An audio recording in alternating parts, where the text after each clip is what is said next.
Procedo a darle la palabra al señor Álvaro Andrade, experto en tecnología electoral. Tiene la palabra, señor Andrade. Muy bien, muchas gracias.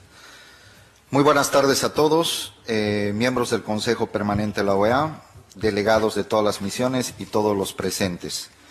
Como bien dijo hace un momento Tuto Quiroga, mi nombre es Álvaro Andrade, trabajo en el área de ciberseguridad y fuimos la empresa contratada por el Tribunal Supremo Electoral para realizar el análisis de auditoría, seguridad y monitoreo de todas las elecciones, de todo el compendio de la elección presidencial. Dentro de esto, no sé si quién va a pasar las diapositivas, pero ahí están. Rápidamente voy a hacer un pequeño resumen porque la parte técnica es muy amplia. Una vez que nos contratan, nos ponemos a trabajar el 4 de octubre, previo a las elecciones, iniciamos nuestro trabajo y dentro de este trabajo empezamos a identificar vulnerabilidades críticas en el software que se había adquirido para las elecciones presidenciales. Muchos temas técnicos que voy a tratar de traducirlos en un lenguaje sencillo. Para empezar, el software denominado TREP, para transferencia rápida de electoral, actas electorales, gracias. Era el mismo software que el del sistema de cómputo, nada más cambiaba la configuración. Dentro de todo esto, un software que va a ser seleccionado para las votaciones presidenciales de un país tiene que estar instalado y tiene que manejarse dentro de los servidores del gobierno de ese país. En este caso, todo funcionaba, especialmente la parte del TREP, funcionaba todo en Internet, en la nube de Amazon. Todo administrado por la empresa que fue contratada para este fin, Neotec, donde el gobierno y la Dirección Nacional de Tecnología del Tribunal Supremo Electoral no tenían acceso, ni monitoreaban, ni tenían credenciales, lo que genera un problema de competencia, ¿no? y jurisdicción. Si se quiere acceder a los logs no están en el país, están fuera del país. Estaban en Australia, estaban en Estados Unidos, en otros lugares. Ok, con esto voy a pasar. A ver. Si pasa, perfecto. Dentro de estas vulnerabilidades que identificamos a un principio, para resumirlo en palabras sencillas, el software era tan vulnerable que no había que estar en Bolivia para cambiar las elecciones. Una persona, y se lo demostramos tanto al director de Neotec como al Tribunal Supremo y a la Sala Plena, de que se podían inyectar actas remotamente desde cualquier lugar en el mundo que tenga Internet. No solamente se podían registrar las actas, que era golpe 1, también descubrimos más adelante que se podían validar las actas, lo que quiere decir generar y cambiar una tendencia de una votación. Más allá de eso, un software que es utilizado para elecciones presidenciales debería contar con los mínimos requisitos de seguridad, como el cifrado de las comunicaciones. En este caso, todo pasaba en texto plano, cualquiera podía interceptar esa comunicación, cambiar los votos y dejarla que siga hasta el otro lado. En realidad, el software tenía muchas vulnerabilidades que reportamos días antes del evento durante nuestro trabajo. Neotec trató de subsanar algunas vulnerabilidades, algunas se subsanaron, otras no, pero se decidió seguir adelante en el proceso.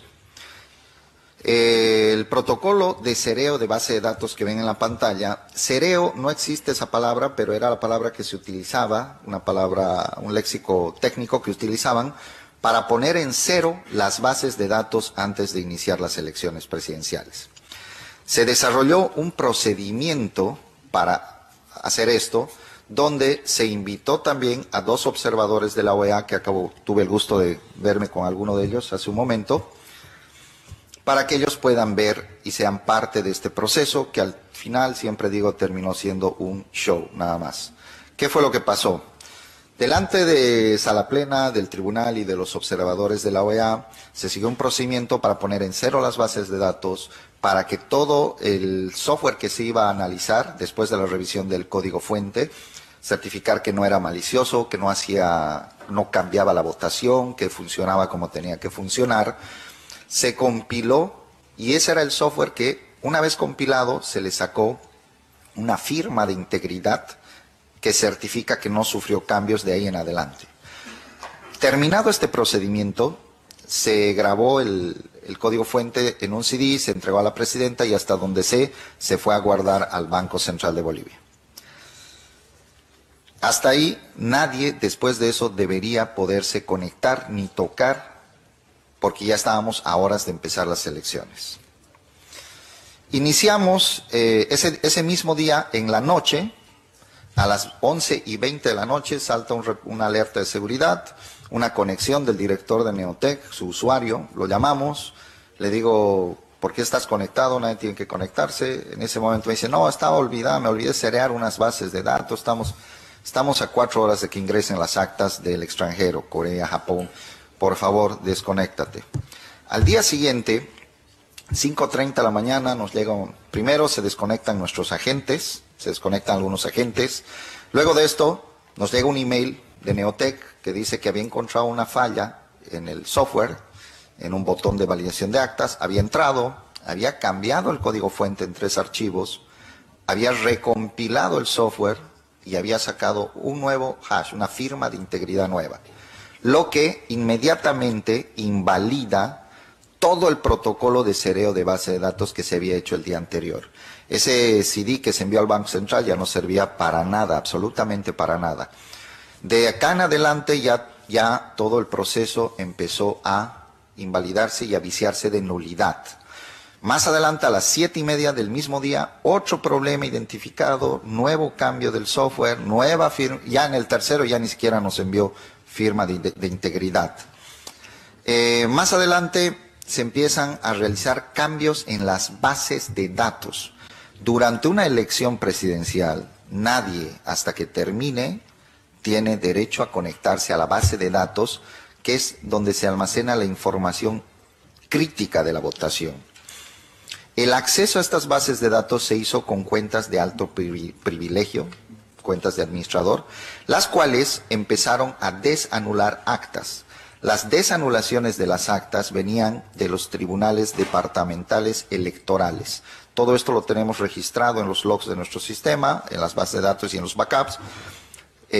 A las 7:30 se pide de Tarija, solicita el director del Tribunal Electoral que por favor cambien y desanulen unas actas. Se empiezan a desanular más de 41 actas, donde revisamos acta por acta en el sistema, más allá de haberlas capturado. Todas las actas, en el 99%, eran votos a favor del MAS. Los siguientes días se empiezan a capturar nuevos incidentes de accesos, números de mesas, 41 mesas que se acceden a la base de datos. Luego se acceden remotamente para volver a modificar el código fuente. Y fue donde empezamos a guardar toda esta información. Todo esto que pasó a nivel técnico, desde el primer día que se alteró el código fuente en adelante, deja todo el proceso electoral viciado de nulidad al no haberse respetado la integridad de la base de datos, al no haberse respetado los acuerdos de seguridad entre las empresas para realizar cambios, los protocolos de seguridad y los accesos y cambios a solamente llamada, a solo WhatsApp, a solo un email, entraban y desanulaban actas a favor del MAS. Hubieron muchas cosas más técnicas que no voy a tratar de extenderme, sé que tengo muy poco tiempo.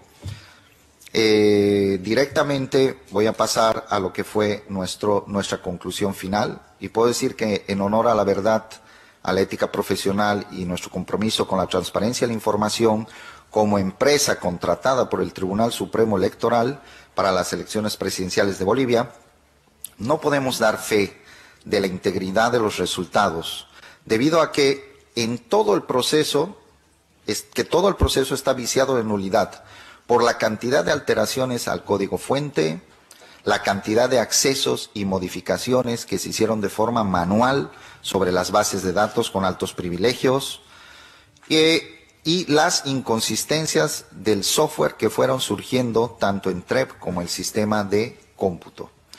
Este informe en manera extensa y el resumido lo pueden encontrar en internet, está público para quien sea y pueden encontrar el reporte técnico que son como 60 y tantas páginas, lo tenemos a disposición para cualquier persona que desee tener la información. Habría concluido, muchas gracias.